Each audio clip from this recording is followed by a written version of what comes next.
Welcome to Chris's Daily Read Aloud. Today we are reading one of the Grimm brothers' most famous fairy tales, Hansel and Gretel. It's a bit dark at times, but a good story and a famous one. Next to a great forest, there lived a poor woodcutter and his wife and his two children. The boy was called Hansel and the girl was called Gretel. They had little to eat and very little money, and once, when a great scarcity, or famine, fell on the land, he could no longer get food every day. Now, when he thought about this at night in his bed and tossed and turned with anxiety, he groaned and said to his wife, "What is to become of us? How are we to feed our poor children when we don't even have enough food for ourselves?" "I'll tell you what, husband," answered the woman. "Early tomorrow morning we're going to take the children out into the forest where it's the thickest, and we will light a fire for them and give each of them one piece of bread more, and then we'll go to work and leave them alone. They will not be able to find their way home again, and we'll be rid of them." "No, wife," said the man, "I will not do that. How can I bear to leave my children alone in the forest? The wild animals would soon come and tear them to pieces." "Oh, you fool," she said. Then all four of us are going to die of hunger. You might as well make the planks of our coffin," she said, and left him no peace until he consented, till he said, "Okay." "But I feel very sorry for the poor children all the same," said the man. The two children had also not been able to sleep because they were hungry, and they had heard what their stepmother had said to their father. Gretel wept bitter tears and said to Hansel, "Now all is over with us." "Be quiet, Gretel," said Hansel. "Don't distress yourself. I'll soon find a way to help us." And when the old folks had fallen asleep, he got up, put on his little coat, and opened the door below, and crept outside. The moon shone brightly, and the white pebbles, which lay in front of the house, glittered like real silver pennies. Hansel stooped and put as many of them in the little pocket of his coat as he could possibly get in there. Then he went back and said to Gretel, "Be comforted, dear sister, and sleep in peace. God has not forsaken us." And he lay down again in his bed. When day dawned, when the sun came up, but before the sun had risen, the woman came and awoke the two children, saying, Get up, you sluggards! We are going into the forest to fetch wood." She gave them each a little piece of bread and said, "There is something for your dinner, but do not eat it before then, because you will get nothing else." Gretel took the bread under her apron, as Hansel had the stones in his pocket. Then they all set out together on the way to the forest. When they had walked a short time, Hansel stood still and peeped back at the house, and did so again and again. His father said, "Hansel, what are you looking at, and why are you staying behind us? Make sure you mind what thou art about.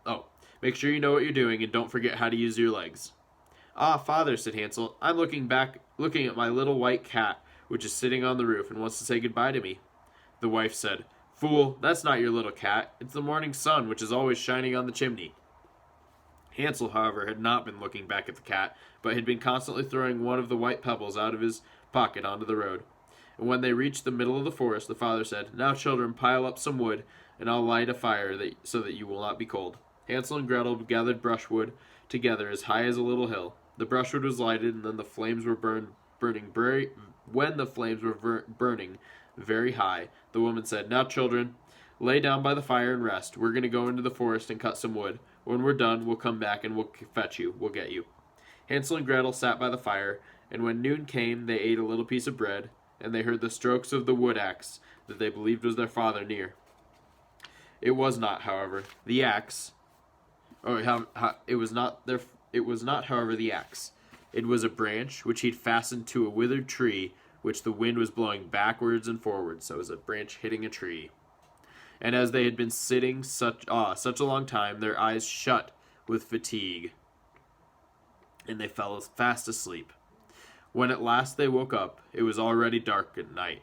Gretel began to cry and said, "How are we going to get out of the forest now?" But Hansel comforted her and said, Just wait a little until the moon has risen, and then we will soon find the way." And when the full moon had risen, Hansel took his little sister by the hand and followed the pebbles, which shone like newly coined silver pieces, and showed them the way.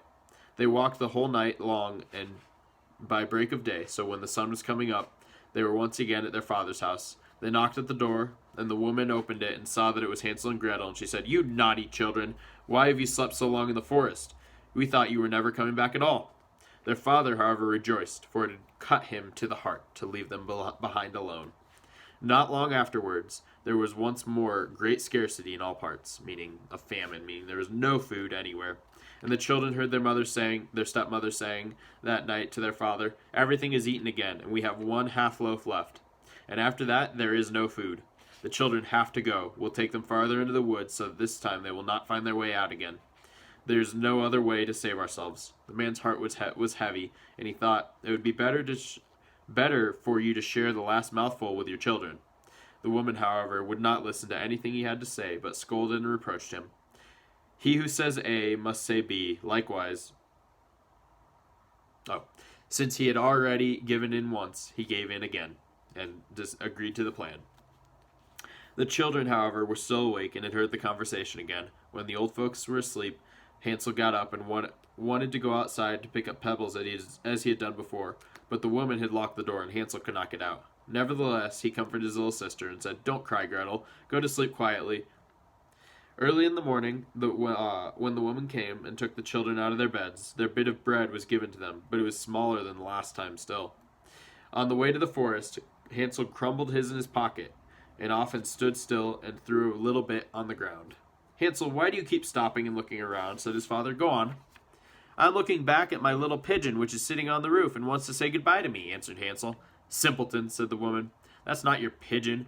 That is the morning sun shining on the chimney." Hansel, however, little by little threw all the crumbs on the path. Oops, and I forgot to show you a picture. There's Hansel getting the little stones in his pocket so that he can drop them on his way.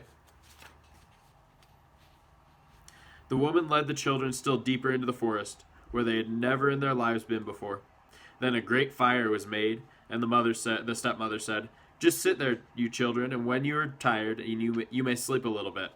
And when we're going into the forest to cut wood, and then in the evening when we're done, we're going to come back and get you."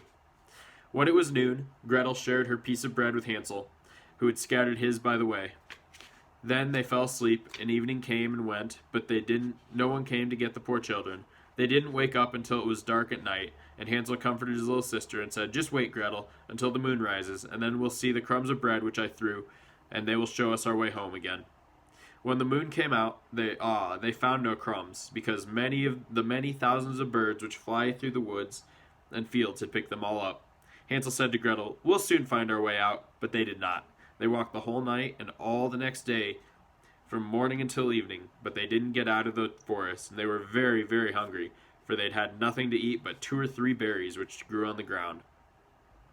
And as they were so weary, so tired, that their legs wouldn't carry them any further, they wouldn't walk any further, they laid down under a tree and fell asleep. It was now 3 mornings since they left their father's house. They started to walk again, but they always got deeper into the forest, and if help did not come soon, they were going to die of hunger and weariness, being tired. When it was midday, they saw a beautiful snow-white bird sitting on a branch, which sang so delightfully that they stood still and listened to it. And when it had finished its song, it spread its wings and flew away, and they followed it until they reached a little house on the roof, of which it alighted, or sat. So it sat on the roof of the house.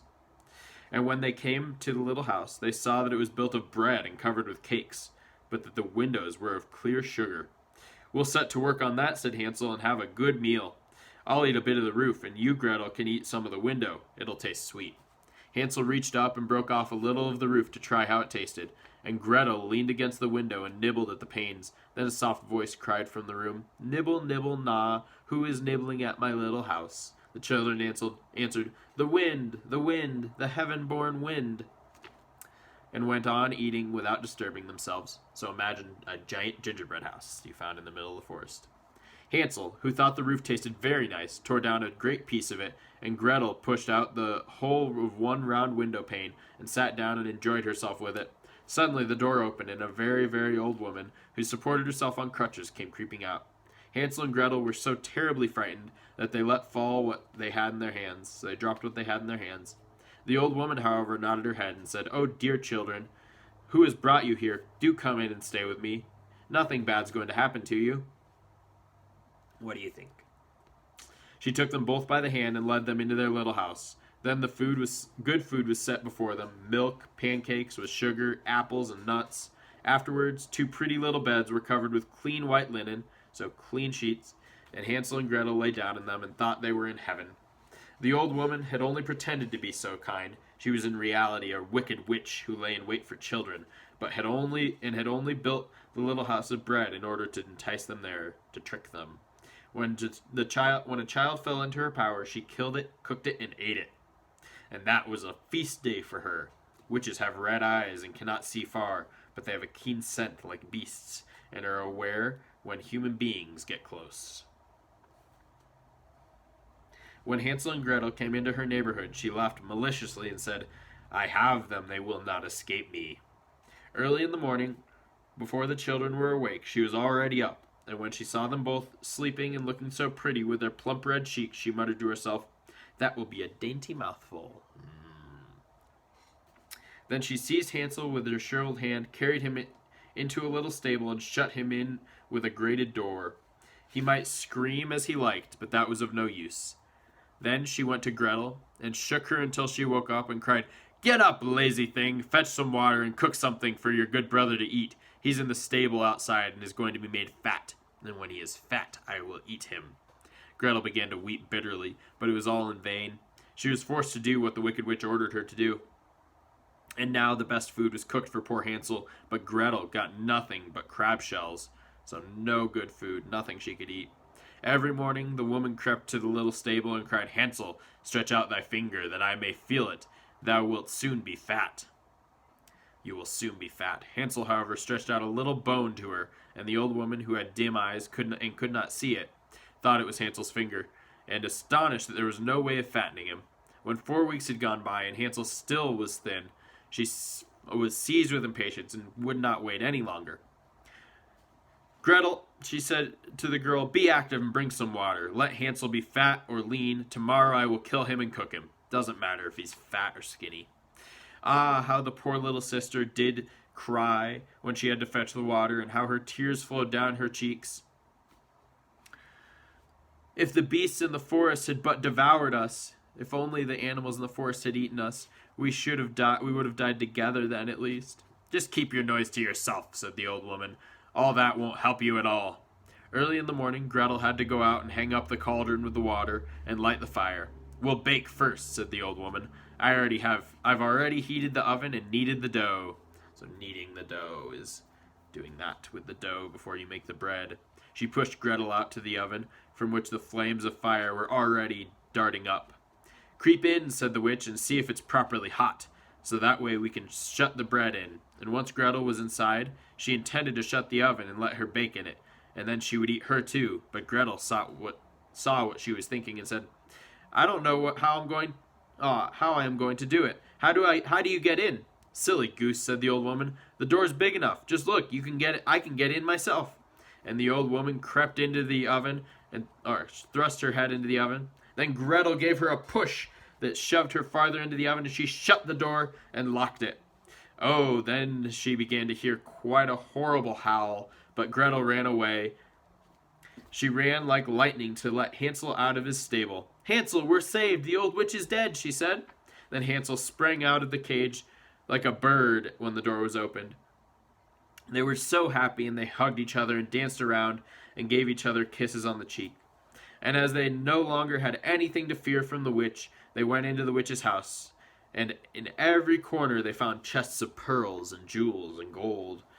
"These are far better than pebbles," said Hansel, and he thrust them into his pocket. So he took a whole bunch and put them into his pocket, whatever pocket he could find. And Gretel said, "I'll take some home with me too." And she filled her pinafore full. Her pinafore is part of her clothing.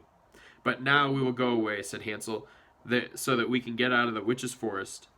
When they had walked for 2 hours, they came to a big piece of water, so a lake. "We can't get or a big river. We can't get over that," said Hansel. "I don't see a foot plank or a bridge." "And no boats across it either," said Gretel. "But a white duck is swimming there. If I ask her, she will help us," she cried. Little duck, dost thou see? Hansel and Gretel are waiting for thee." Do you see? Hansel and Gretel are waiting for you. "There's never a plank or bridge in sight. Take us across on your back so white." The duck came to them, and Hansel seated himself on its back and told his sister to sit by him. "No," said Gretel, "that'll be too heavy for the little duck. She'll take us across one after the other." And the good little duck did. And when they were safely on the other side, and had walked for a short time, the forest seemed to be more and more familiar to them. And at length, finally, they saw from far away their father's house, and they began to run, and ran into the parlor, or the living room, and threw themselves into their father's arms. He did not know, he had not been happy at all since he had left his children in the forest. The stepmother, however, had already died. Gretel emptied her pinafore until pearls and precious stones were all over the room, and Hansel threw one handful after another out of his pockets, and then all of their stress was at an end, and they lived happily together. They lived happily forever, and that is the end of Hansel and Gretel. I hope you enjoyed it. It is one of the most famous fairy tales collected by the Grimm brothers. Thanks, everybody. Hope you have a great day. Stay safe, wash your hands, and have fun. Bye.